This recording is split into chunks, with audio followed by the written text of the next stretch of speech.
গাইছ আজিকালি পঢ়িবাৰ টাইমত মোক মহাগতাই যেমান জ্বালা দিয়ে মোক কিজানি মোৰ এক্সেও ইমান জ্বালা দিয়া নাছিল। Hey guys hello' and welcome back to my another mini blog. আৰু গাইছ এতিয়া ৰাতিপুৱা টোপনিৰ পৰা উঠি কিনে কলেজত যাবৰ কাৰণে ৰেডি হৈ গ'লোঁ। আৰু গাইছ মোৰ মানি বেগটো এনে ফুলি থাকে মাল মেটেল কিন্তু আকোই নাথে কি যেন হ'ব পইচাৰ অভাৱ। গাইছ আমাৰ এই কিন্তু বডিটো বনাইছে দিয়ক কিছু মানে একদম পিয়ৰ নেচাৰেল বডি। আৰু গাইছ এতিয়া ঘৰৰ পৰা ওলাই আহিলোঁ কলেজত যাৱাৰ কাৰণে।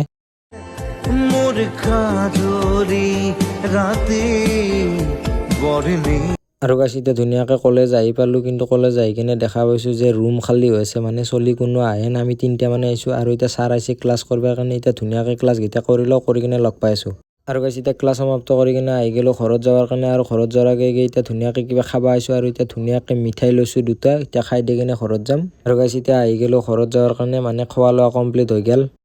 আৰু গাইছ এতিয়া ঘৰ আহি কিনে ধুনীয়াকৈ ভাতকেইটা খাই ল'লোঁ আৰু ভাতকেইটা খাই কিনে আহি গ'লোঁ কেৰম খেলিবৰ কাৰণে, মানে এনেই টাইমটো পাছ কৰিবৰ কাৰণে আহি গ'লোঁ অলপ টাইম। আৰু গাইছ মানে মই পৰীক্ষা আহিছে না সেইকাৰণে অলপমান পঢ়া চাব বহিছিলোঁ আৰু ধুনীয়াকৈ পঢ়িছিলোঁ, কিন্তু যি মহৰ কামাৰ, মানে নতুনকৈ বৰষুণ পৰিছে না সেইকাৰণে।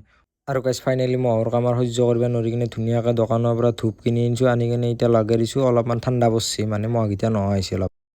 আৰু guys welcome back to next day. আৰু এতিয়া ধুনীয়াকৈ ৰাতিপুৱা টোপনিৰ পৰা উঠিলোঁ আৰু এতিয়া মোৰ ভোক লাগিছে, সেইকাৰণে ঘৰতে বনোৱা ফ্ৰাইড ৰাইচ লৈছোঁ, মানে এইটো অলপমান দেশী ষ্টাইলত বনোৱা। আৰু গাইছ কিছু টেষ্ট লাগিছিল কিন্তু খাই দি কিনে। আৰু গাইছ এতিয়া মোক লগাই দিছে কামত, মানে কি ঘৰ ভাঙিছে আৰু মানে বস্তুগিলা চব উল্টা পাল্টা হৈ গৈছে না, সেইকাৰণে নতুনকৈ চব বস্তুগিলা পাতি আছে। আৰু গাইছ এতিয়া পিছবেলা আমাৰ আছিক ভাই বাবলু ভাইহঁতৰ লগত ফুৰিব আহিছিলোঁ, কিন্তু ফুৰিব আহোঁতে আমাৰ আছিক ভাই ইয়াক মাৰি আছে, কাৰণ ই বোলে নামাজ পাতি নপঢ়ে। সি নিজেও নপঢ়ে দেচোন, হ'লেও আৰু দেখাইছে অলপমান। আৰু গাইছ এতিয়া গধূলি ফুৰি আহি কিনে মোৰ লাগছে ভোক, সেইকাৰণে মই নিজে পিঠা বনাব ওলাইছোঁ, এতিয়া পিঠা বনাই লওঁ।